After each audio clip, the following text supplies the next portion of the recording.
Iyon, ngayong araw, aring ating gagawin din sa trabaho. Pulled pork butt sa Coke. Uunahin muna natin ang kanyang pampalasa. 2 kutsarang asukal na pula. 2 kutsara din na ring chili powder. Meron din na ring 534 garlic powder. 2 kutsaritang cumin powder. Asin galing sa Pacific Ocean. Siyempre meron din na ring paminta. Ayos na ang 2 kutsarita lang.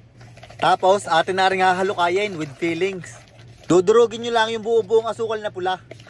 Pagkatapos ng ating pampalasa, tayo magpipit-pit naman ng bawang. Ay hindi ho ako malungkot diyan. Lagi lang ako nakanguso. Isang ulo ng bawang aking ginamit diyan. Hindi ko na rin ginayat. Sunod naman ang sanggan dikit ng bawang, aring sibuyas. Isang buong sibuyas na pula. Ginarne ko lang ang gayat. Bagay payak na naman. At are ang beda sa lutong ito. Pork butt o yung kasim. Tinuyo ko lang rin ng paper towel. Bago natin papaliguan na rin ginawa natin pampalasa. Buhusan nyo lang yan tapos inyong himas-himasin para malagyan lahat.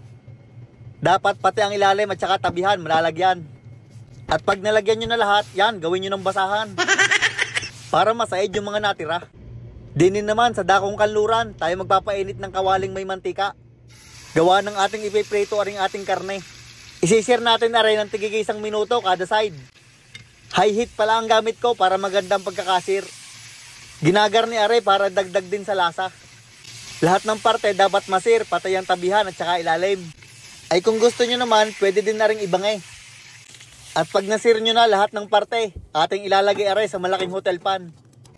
Dinin na rin sa pinaglutuan ng karne, tayo magigisa ng bawang at sibuyas. Lagyan nyo na rin ng kaunting asin at paminta para mas malasa. Yan, pagka medyo tosta na at luto na, ari isasama na natin doon sa ating karne. Ilagay nyo lang lahat diyan. Hindi ko nga nilahat yung ating pampalasa, kaya ilalagay ko na din eh.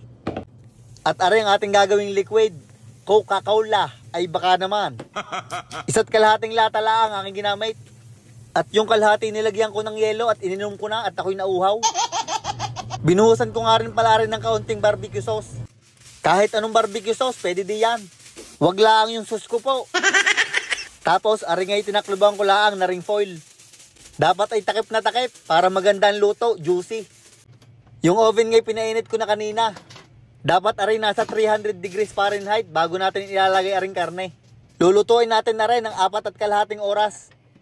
At sa 3 oras, tatanggalin natin ang taklob para medyo matusta yung ibabaw. At ari lulutuin pa natin ng 1 kalahating oras. At pagkalipas ng 4 na buwan, ari madumi na ang ating oven. Ay lilinisin ko pa pala yan. Luto na ang ating pulled pork. Ay mainit-init pa kaya hindi ko madakaut. Kaya are, tinawag ko na si Wolverine. Sabi ko'y kay-kayain aring aking niluto. Yan, gugutay-gutayin nyo lang yan. Hahanapin nyo yung buto at inyong tatanggalin. Ay hindi yan masarap, masakit sa ngipin. Ituloy nyo lang ang paggutay-gutay hanggang maging garnay. Ay ang pagkakalambot, kasarap na rin iprito.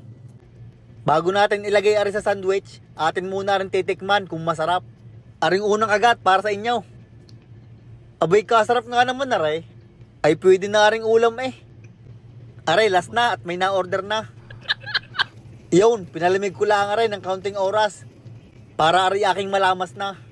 Ginagarni ko rin at baka may naiwang buto. Ay pingkaw ang ngipin ng customer. Para madurog din yung ating nilagay na sibuyas at bawang. Pwede din kayo magdagdag diyan ng barbecue sauce o kaya hot sauce. Abay, umisa pa nga eh. Aray, bubuuin natin ang ating sandwich. Una kong nilagay, aring aking ginawang coleslaw. Sunod, ating ipapatong din eh, aring ating ginawang pulled pork. Tigi-tigi isang dakot lang, ay ayos na. Tansyahin nyo na lang. Lalagyan naman natin arin ng ginayat kong sibuyas na pula. Lagyan nyo lang ng tigkakaunti. Sauce naman ang ating ilalagay. Ari yung ginawa kong garlic aioli sauce. At ang huli, buburburan natin na rin ng parmesan cheese. Yung tamang dami lang. At yun, nakagawa tayo ng pulled pork sandwich. Meron din pala akong video ng buong paggawa ng pulled pork sandwich. Panoodin nyo na lang. Yun, ay paano? Hanggang din na lang. Maraming salamat po sa inyong panonood.